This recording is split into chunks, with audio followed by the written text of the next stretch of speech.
Verbal abuse from inmates. When should I write an inmate up for verbal abuse? Now, I would like to know if you agree with me or don't agree with me.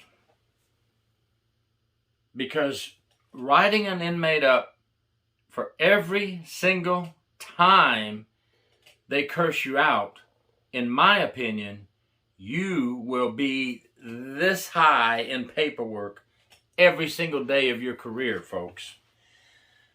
Verbal abuse versus threats. Now, there's a difference. Okay, let's talk about that. Verbal abuse versus threats. Now, threats, that's getting serious. We're going to talk about how we're going to write them up every time for that and why we're going to write them up for that. But come on, folks, words can never hurt me, right? Do you? I've heard some people say, write them up for every single thing. Absolutely not. I disagree 100%.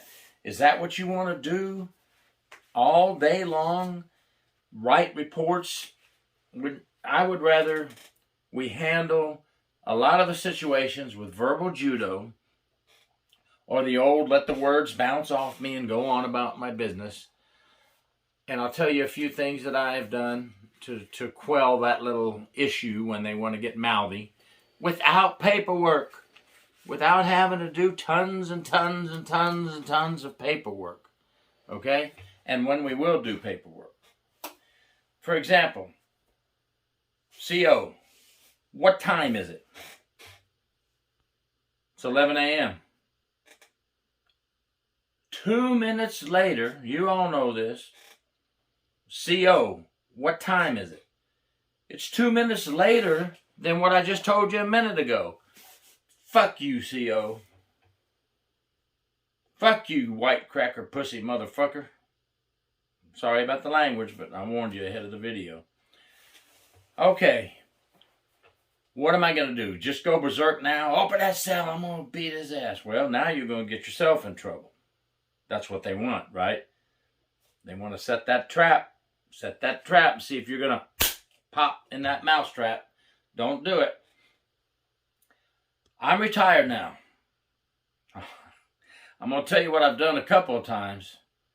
Oh, it's not the end of the world. But I'd look back at them and say, fuck you too.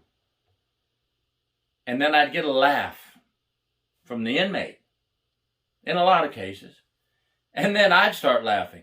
And then you're walking away and you can hear that CO, man, he's something else. You know, just give it back a little bit sometimes. But I don't want you to get in trouble, because there are a lot of policies and procedures that say we won't curse at the inmates.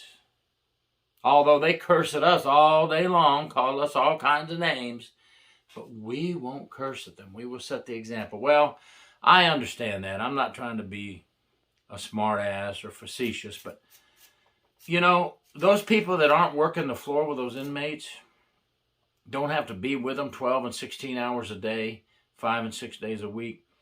You got to figure out your boundaries, and not everybody can do what I just said. Some officers do that, and they're going to start a bunch of crap. You know, the inmates know who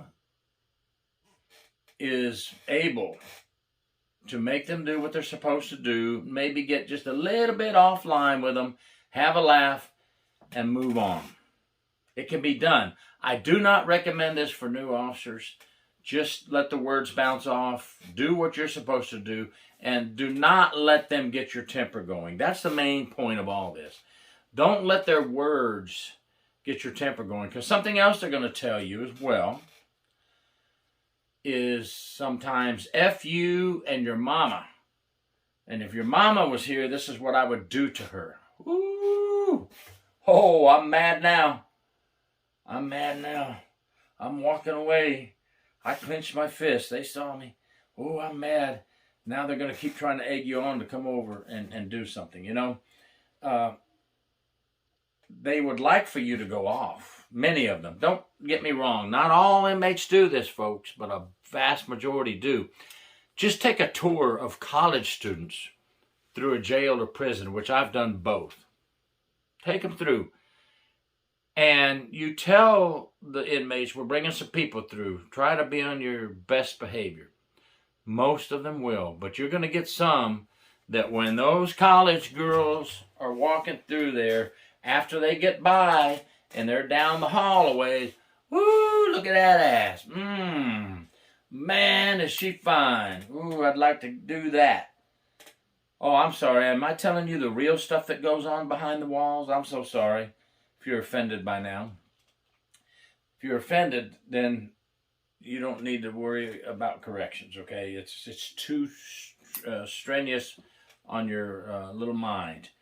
For those of you who have been in there working in the programs and stuff, and you see only the best because you're there to do programs with them and stuff, you need to realize what goes on behind the scenes when we're not in the chapel. Well, a lot of things happen in the chapel as well, but I mean, there are so many things that go on in prison, and a lot of people think, oh, it's such a terrible environment. And I'm going to tell you, the U.S. prisons are not perfect. The U.S. prisons have some flaws. We have a little corruption here and there that causes some bad things to happen. But we also have the incarcerated folks that aren't helping the situation either. That's right. If you folks are listening, you're not helping the situation. Yeah, you're laughing now.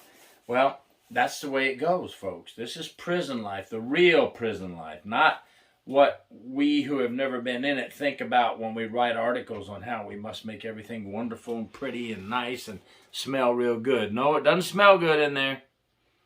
It stinks in there. But everybody has to live in that environment. The incarcerated, the correctional officers, and the civilian staff. Of course, the incarcerated are there 24/7. Officers are there 12 to 16 hours a day. That's quite a bit of the day, folks. So anyway, I think that's enough about curse words at you. Just let it bounce off. Save yourself the paperwork. Unless you're directed by a supervisor who says, write them up. But you're going to be in paperwork over your head. Now, when do we write them up? Here's an example. Fuck you, CO. When I get out of here, I'm going to make sure I get your ass. Or I get your family. I know where you live. Screw you, CO. I got people on the outside to take care of your ass. Take care of your family. Take care of your wife. Now, folks, now we're going to do some paperwork. We're going to do the paperwork. We're going to write them up. We're going to do all the discipline we can by the guidelines. Write up a disciplinary report. And send it up the chain. And we are going to keep a copy of the incident report, disciplinary report, all of that. We're going to keep a copy for us. I am sorry, folks. 28.8 years. I do not trust anybody to keep a copy for me. Why do I want to keep a copy for me? Here's a story.